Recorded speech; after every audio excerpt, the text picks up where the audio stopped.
Halo, perkenalkan nama saya Delvina Rebecca dari kelas 11 IPS dan pada video ini saya akan bercerita mengenai salah satu perlawanan rakyat terhadap kolonialisme, yakni perlawanan Banten.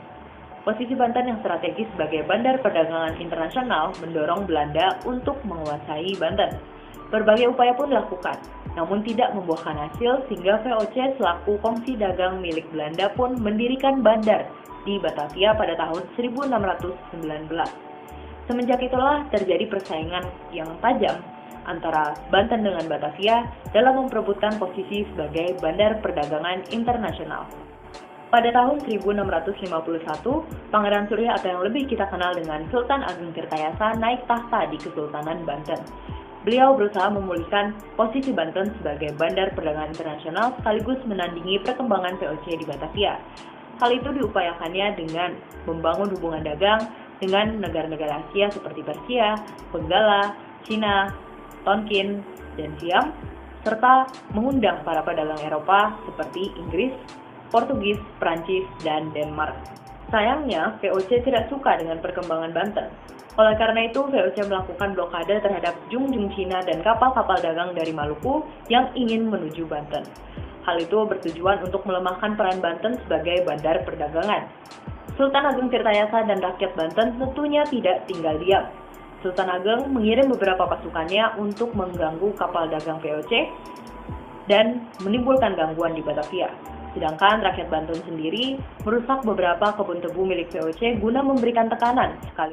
Dalam menghadapi serangan pasukan Banten, VOC memperkuat kota Batavia dengan membangun berbagai benteng-benteng pertahanan. Salah satunya adalah benteng Northwick. Sementara itu, Sultan Ageng Tirtayasa memerintahkan untuk membangun saluran irigasi yang membentang dari Sungai Untung Jawa sampai Ontang untuk meningkatkan produksi pertanian dan memudahkan transportasi perang. Di tengah mengobarkan semangat anti-VOC pada tahun 1671, Sultan Ageng Tirtayasa memutuskan untuk melakukan pemisahan urusan pemerintahan dengan mengangkat putra mahkota Abdul Nazar Abdul Kahar atau Sultan Haji sebagai raja pembantu yang bertanggung jawab terhadap urusan dalam negeri. Sedangkan urusan luar negeri dipegang oleh Sultan Ageng Tirtayasa sendiri dengan dibantu oleh putranya yang lain yang bernama Pangeran Arya Purbaya. Berita itu tercium oleh perwakilan VOC di Banten yaitu Wekais yang kemudian mendekati dan menghasut Sultan Haji sehingga ia merasa khawatir bahwa jabatan Sultan akan diberikan kepada Pangeran Arya Purbaya. Tanpa pikir panjang, Sultan Haji pun bersekongkol dengan VOC untuk merebut Kesultanan Banten dengan 4 syarat. Yang pertama adalah Banten harus menyerahkan Cirebon kepada VOC. Yang kedua, monopoli lada di Banten dipegang oleh VOC. Dan pedagang dari Persia, India, serta Cina harus disingkirkan. Yang ketiga, Banten harus membayar sebesar Rp600.000 apabila ingkar janji. Dan yang keempat, pasukan Banten yang menguasai daerah pantai dan pedalaman Priangan segera ditarik kembali. Pada tahun 1681, VOC atas nama Sultan Haji berhasil menguasai Istana Surosowan.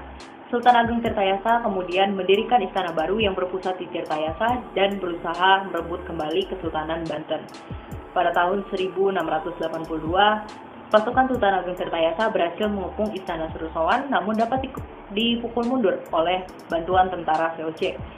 Pada tahun 1683, Sultan Ageng Tirtayasa berhasil ditangkap VOC dengan tipu muslihat dan ditawan di Batavia sampai wafatnya pada tahun 1692.